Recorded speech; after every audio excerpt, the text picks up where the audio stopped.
The ship moved slowly through the dark space between stars. Commander Jake Morrison stood on the bridge, looking at the bright dots of light that marked their destination. His crew worked quietly around him, checking systems and preparing for what they hoped would be a peaceful meeting.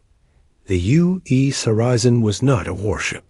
It carried diplomats, scientists, and traders who wanted to make friends with the aliens they had found 3 months ago.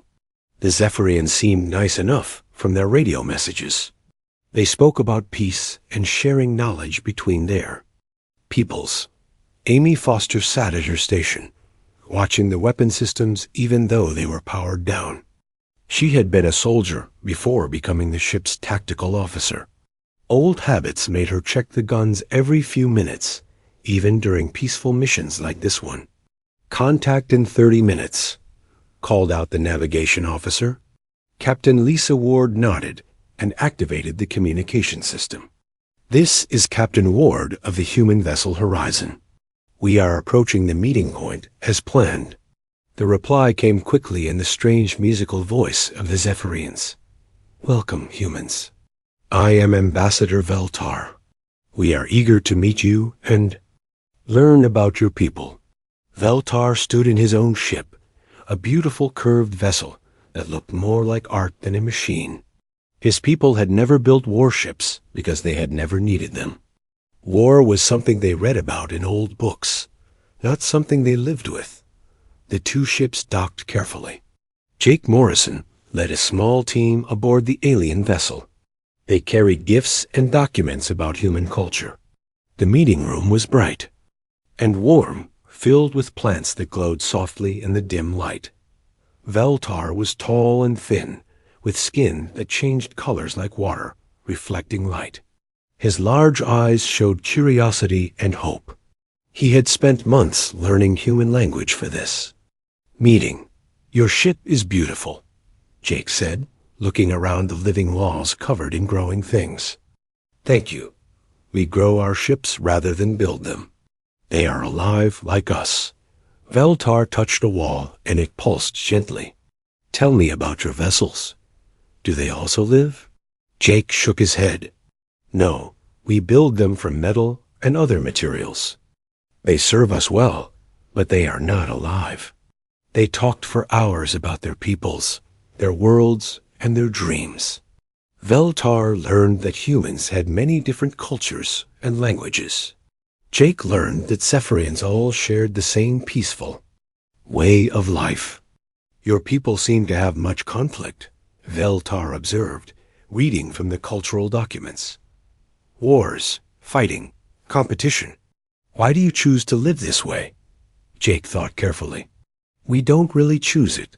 It's just how we are. But we're trying to be better, to find peaceful ways to solve problems." Amy Foster's voice came over Jake's communicator. "Sir, we're picking up movement at the edge of the system. Multiple contacts, heading this way fast." Jake excused himself and stepped away to answer. "How many ships, Amy?" "At least 50, sir. Maybe more. They're big, and they're moving in attack formation. This doesn't look friendly." Captain Ward's voice joined the conversation. "Commander, you need to get back here now." These ships matched the description of Krell vessels from the colony reports.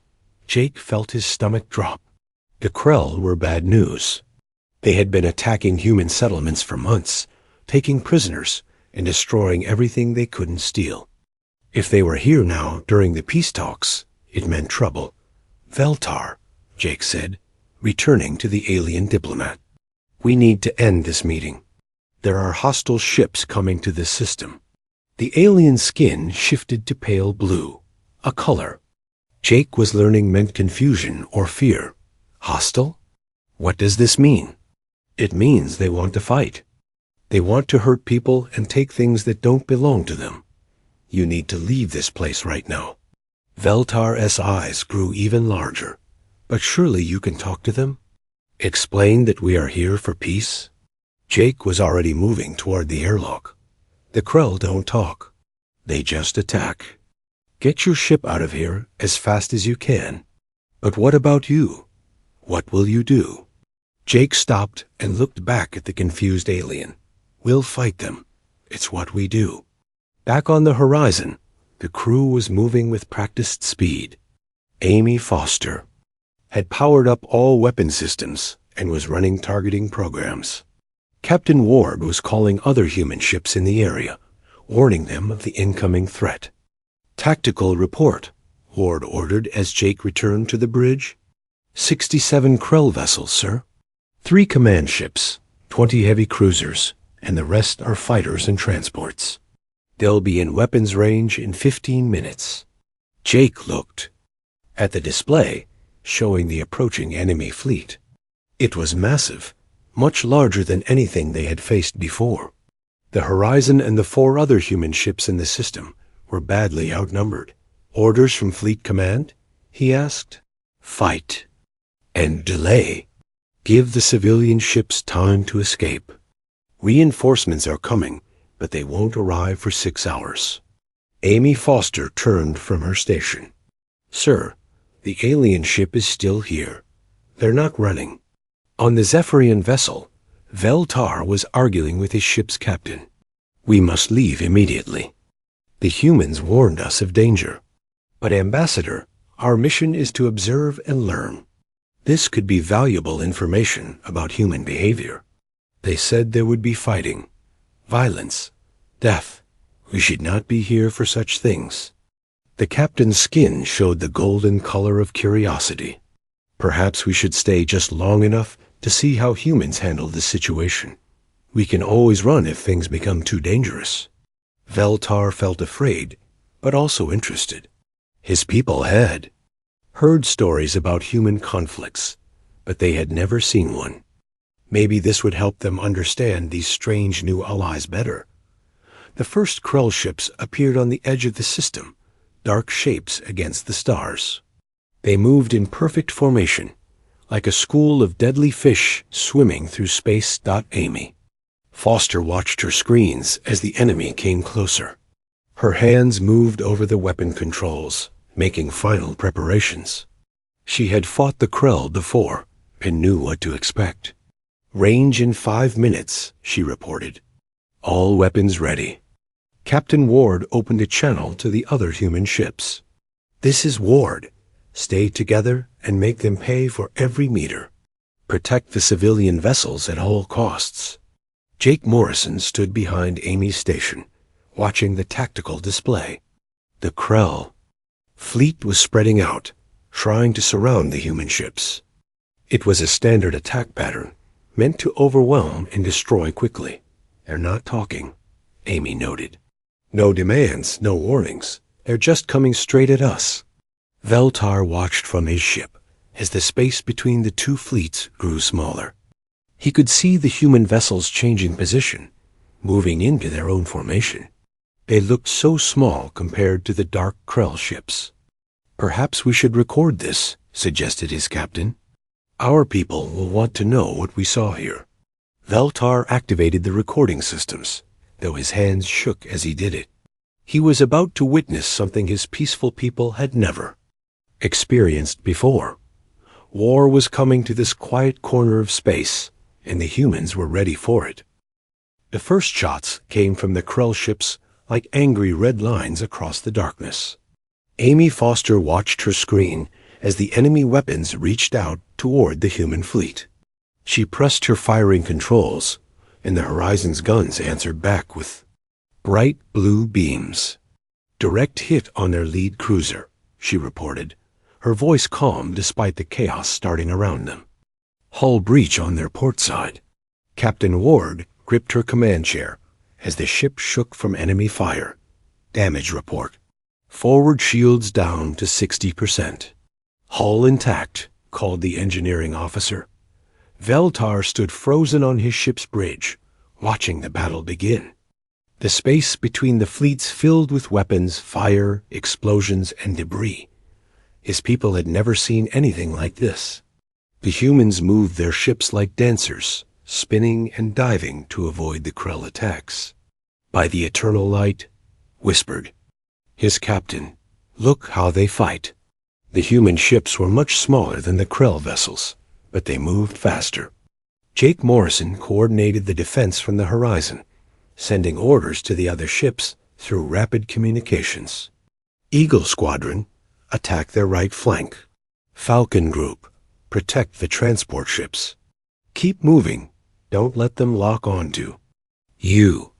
Amy Foster switched between weapon systems, firing the main guns at the big Krell ships, while using smaller weapons against their fighters. Her hands moved across the controls like she was playing music, each shot carefully aimed. A Krell fighter broke through their defense line, heading straight for a civilian transport trying to escape. Amy turned the ship's guns toward it, but the angle was wrong. "I can't get a clear shot," she said. Captain Ward made a quick decision. Ramming speed, block that fighter. The horizon accelerated toward the Krell ship, using itself as a shield. To protect the transport, the enemy fighter had to change course, giving Amy the chance she needed. Her shots destroyed it in a bright explosion. Veltar watched this with growing amazement. The humans had risked their own ship to save others. But what surprised him more was how quickly they made the decision.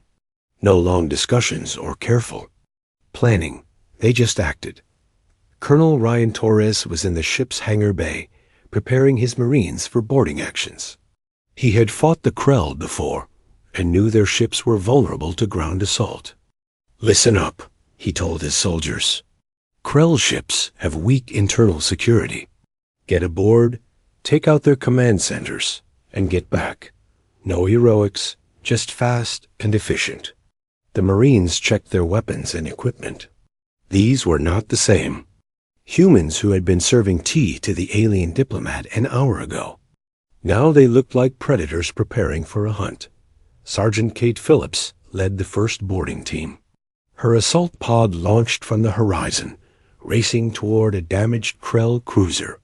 The small craft dodged enemy fire, using pieces of wreckage as cover. Veltar's ship computer was recording everything, but he could barely believe what he was seeing. The humans fought like it was something they did every day. There was no panic, no confusion. They moved and shot and planned like this was normal for them. How can they be so calm? He asked his captain. "Perhaps this is what they are made for," came the reply. The Krell tried their standard tactic of overwhelming force. More ships appeared at the edge of the system, doubling their numbers. They expected the humans to retreat or surrender when faced with such odds. Instead, Captain Ward opened communications with all human vessels. New contacts identified. Switching to pattern Delta. All ships, maximum firepower. The human ships suddenly changed their formation. Instead of defending, they attacked. Instead of staying together, they spread out across the battlefield. The Krell found themselves fighting 5 separate battles instead of one big one. Amy Foster targeted the command systems of enemy ships rather than trying to destroy them completely. Disabled ships couldn't coordinate with their fleet, making the Krell formation fall apart. "Their communications are breaking down," she reported. "They're having trouble coordinating attacks." Jake Morrison smiled grimly. "Keep hitting their command ships. Make them fight as individuals instead of a fleet." Sergeant Phillips and her Marines had reached the Krell cruiser. They cut through the hull and entered the alien ship. The corridors were dark and filled with strange smells, but the humans moved forward without hesitation. The Krell defenders were larger and stronger than humans, but they fought predictably. Phillips used this against them, setting traps and ambushes that the aliens walked into. Her team moved through the ship like ghosts, striking and disappearing. "Command center located," she reported over her radio. "Beginning demolition." The explosives her team planted destroyed the Krell ship's ability to command other vessels. One by one, human boarding teams disabled the enemy fleet's leadership. Veltar watched a human fighter pilot chase 3 Krell ships through an asteroid field. The pilot used the floating rocks as weapons, causing the enemy ships to crash into them while dodging the attacks himself. Impossible, breathed the Zephyrine captain. No pilot could navigate that field at such speed.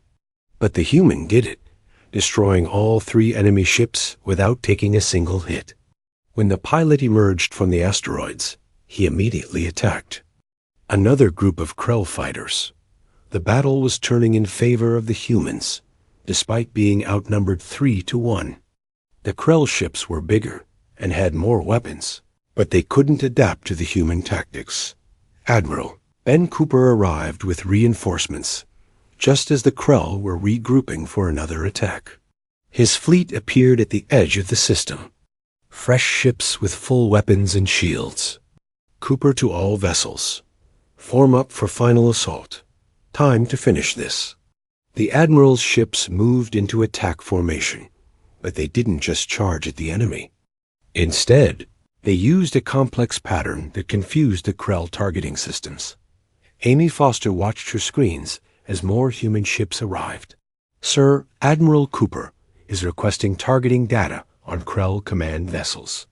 Send him everything we have. Jake ordered. Let's end this. The new human ships opened fire with weapons Veltar had never seen before.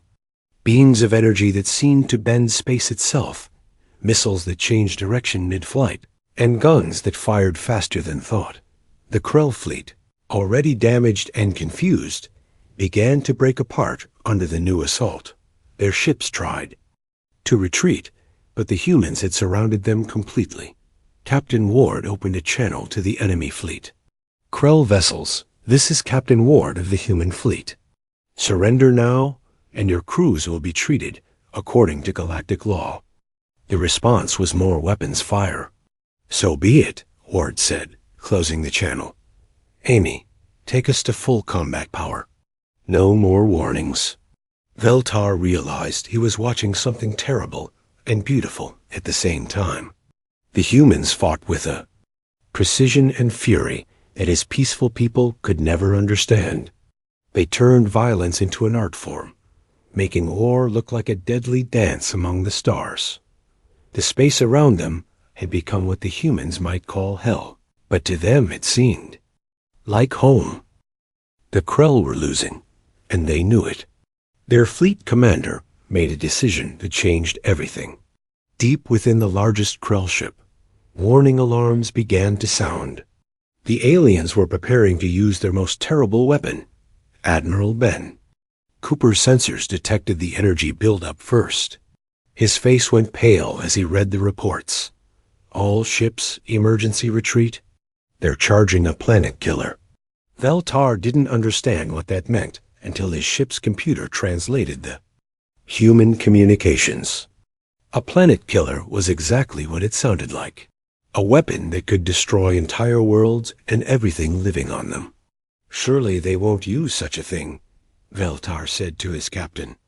There are colonies down there. Millions of innocent people.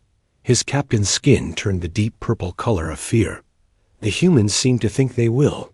On the horizon, Jake Morrison was coordinating the evacuation of civilian ships when the warning came through.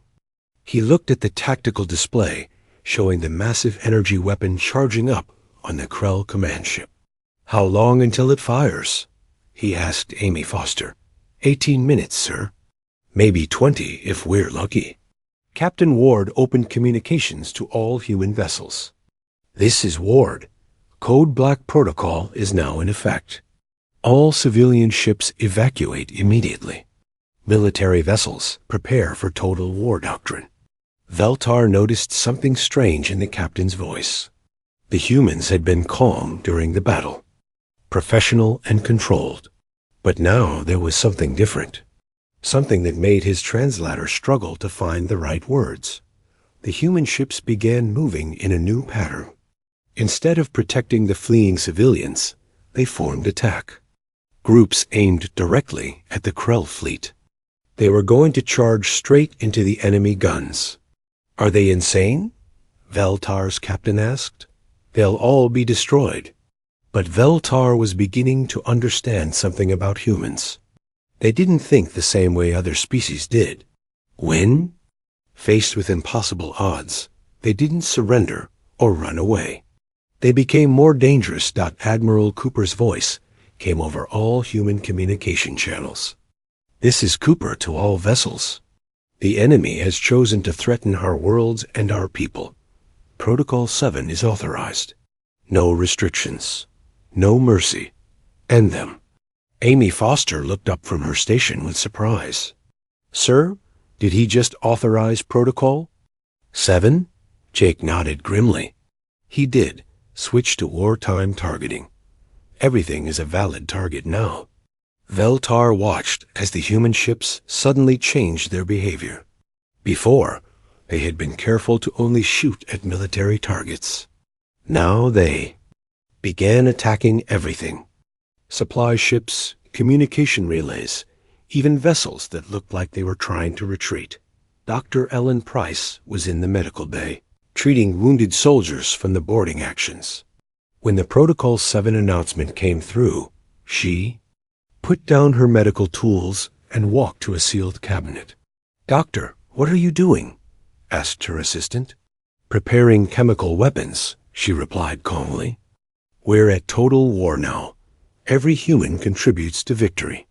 Veltar couldn't believe what his translator was telling him. The ship's doctor, who had been healing people, was now making weapons to kill the enemy. The humans could switch from helper to killer in seconds. The Krell planet killer weapon was almost ready to fire. Its target was the main human colony in the system, home to 15 million people. The weapon could turn the entire planet into burning rock in minutes. Lieutenant Commander Alex Stone volunteered for a suicide mission. He would take a small ship loaded with explosives and ram it into the planet killer weapon. Everyone knew he wouldn't survive. Stone, you don't have to do this, Jake told him over the radio. Yes, sir, I do. Those are my people down there. My family lives on that colony. Veltar listened to this conversation with growing horror. The human was going to die, and he seemed happy about it. He talked about it like it was an honor, not a tragedy. Stone's ship raced toward the Krell command vessel, dodging massive amounts of enemy fire. Other human ships provided cover, drawing the Krell guns away from him.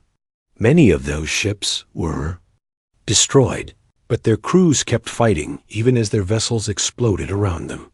The Krell tried everything to stop Stone's attack. They sent fighters after him, fired their biggest guns, even tried to ram his ship with their own vessels. But the human pilot was like something from a nightmare, impossible to catch or kill. Sergeant Kate Phillips was still aboard, the Krell cruiser with her Marines, when the total war order came through. Instead of just disabling the ship's systems, they began killing every alien they found. No prisoners, Phillips told her team. No mercy. They threatened our worlds.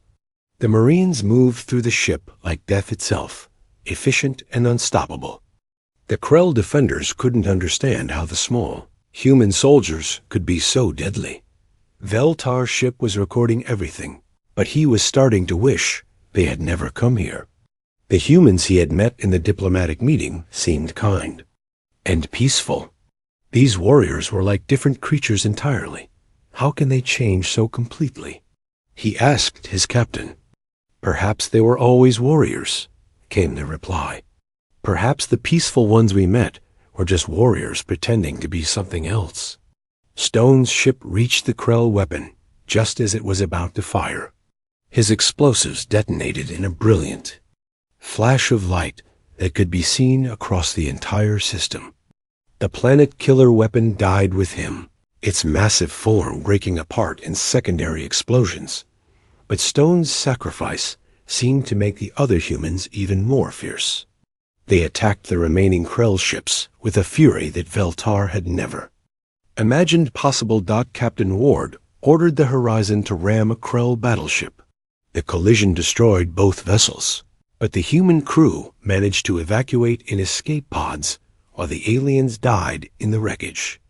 We'll take a new ship, Ward said calmly as her crew transferred to another human vessel. Keep fighting. The Krell fleet was falling apart, but they still outnumbered the humans. Their commander made another desperate decision. He ordered all remaining ships to target the human colony directly, trying to destroy it with conventional weapons before retreating. That was when the humans showed their true nature. Instead of trying to intercept all the enemy ships, they did something that shocked even Veltar's peaceful people. They began destroying everything in the system that could support life.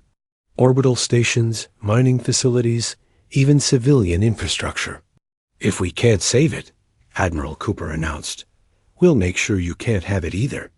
The humans were willing to destroy their own colonies rather than let the enemy take them. They turned their weapons on their own cities and ships, denying the Krell any victory at all. Veltar realized he was watching something that his people would have nightmares about for generations. The humans didn't just fight wars. They became war itself, total and absolute and terrifying. The space around them was no longer just a battlefield. It had become something else entirely, something that could only be described as hell.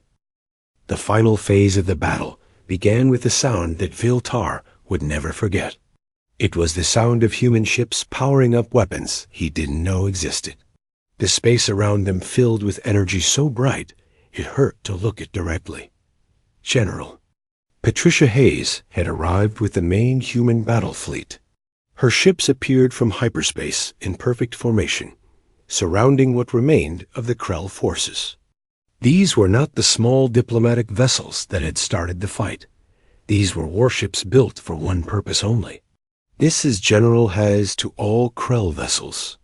You have exactly 60 seconds to surrender unconditionally, or we will demonstrate why humans are feared across this galaxy." The Krell response was to fire every weapon they had left. Their desperate attack lit up the darkness like a deadly fireworks show. But the human ships barely seemed to notice the enemy fire. Veltar watched in amazement as the human warships absorbed the Krell attacks without taking damage. Their shields glowed bright blue, but held firm against everything the aliens could throw at them. 60 seconds are up," General Hayes announced. Her voice was calm, like she was ordering dinner instead of commanding a battle. "Begin final assault. Show them what humans do to those who threaten our children." What happened next made Veltar understand why other species in the galaxy whispered about humans in dark corners. The human fleet didn't just attack. They executed a plan so complex and devastating that it seemed impossible. Major Carl Lewis coordinated the strike from his command ship. He had spent his entire career studying how to destroy enemy fleets quickly and completely. Now he put that knowledge to use. Target their engines first. I want them helpless, but alive to watch what comes next. The human weapons reached out across space with surgical precision. Instead of destroying the Krell ships, they disabled them one by one. Soon the entire alien fleet was floating dead in space, powerless and defenseless. Amy Foster, now aboard one of the new warships, watched her targeting computer identify every weak point on every enemy vessel. The humans had studied Krell technology. During months of fighting, they knew exactly where to hit for maximum effect. "All enemy vessels disabled, sir," she reported. "They're completely helpless." But the humans weren't finished. General Hayes opened a communication channel to the defeated Krell fleet. Her words were translated into their language so every alien could understand. "You came to our space. You threatened our worlds. You tried to kill our children. Now you will learn what happens to those who make enemies of humanity." The human ships began a systematic destruction of the Krell fleet. But it wasn't random violence. It was controlled, methodical, and absolutely terrifying in its efficiency. Commander Jake Morrison, now transferred to Hayes' flagship, coordinated the elimination of Krell command structures. Every ship that contained officers or leaders was destroyed first. The humans were cutting off the head of the alien military. Captain Lisa Ward rescued from her destroyed vessel, took charge of hunting down Krell support ships, supply vessels, repair ships, communication relays. Anything that could help the aliens fight another day was eliminated without mercy. Veltar realized he was watching the complete dismantling of an entire military force. The humans weren't just winning a battle. They were ensuring the Krell could never threaten anyone again. By the eternal light, whispered his captain, they're not just defeating them. They're destroying their ability to make war at all. Dr. Ellen Price had moved to one of the warships and was now analyzing captured Krell biological samples. She was developing weapons specifically designed to target alien physiology. Even their medical officers had become instruments of war. Sergeant Kate Phillips led boarding parties onto the disabled Krell ships, but not to capture prisoners. Her teams were planting devices that would track any surviving aliens back to their home worlds. The humans wanted to know where every enemy base was located. Intelligence gathered, she reported. We now have complete navigation data for all Krell territories. The remaining Krell tried to send distress signals to their home fleet, begging for rescue. The humans allowed the messages to go through. Veltar didn't understand why until he heard General Hayes explain her strategy. Let them call for help. When their friends arrive, we'll be waiting for them too. The human fleet had become a trap. Any Krell forces that came to rescue their defeated comrades would find the entire human war machine ready for them. It was strategy on a level that Veltar's people couldn't comprehend. As the last Krell ship exploded in a ball of fire, something unexpected happened. The humans stopped fighting. The weapons powered down. The aggressive formations broke apart. In minutes, they transformed back into the calm. Professional people Veltar had first met. Admiral Ben Cooper opened communications to all human vessels. Threat eliminated. Begin rescue operations for any survivors. Provide medical aid according to galactic law. Veltar couldn't believe what his translator was telling him.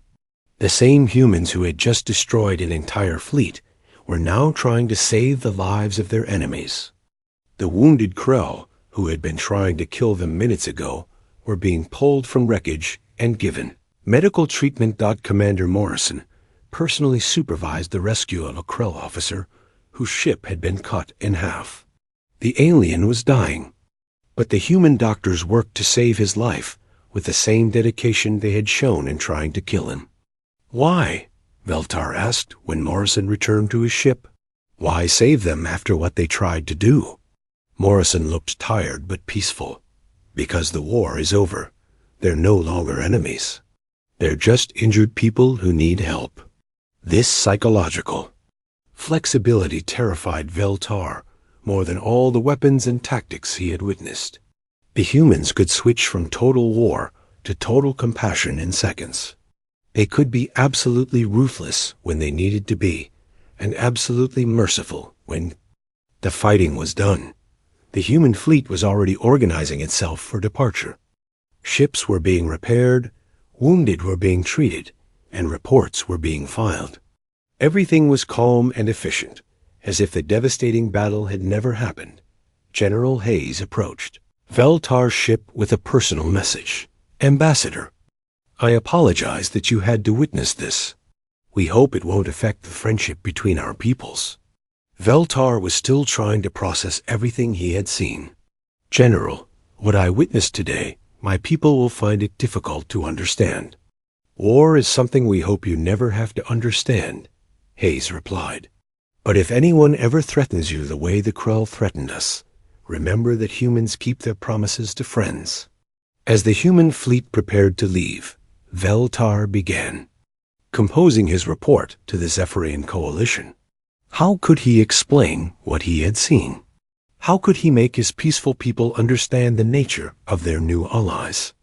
He settled on a simple statement.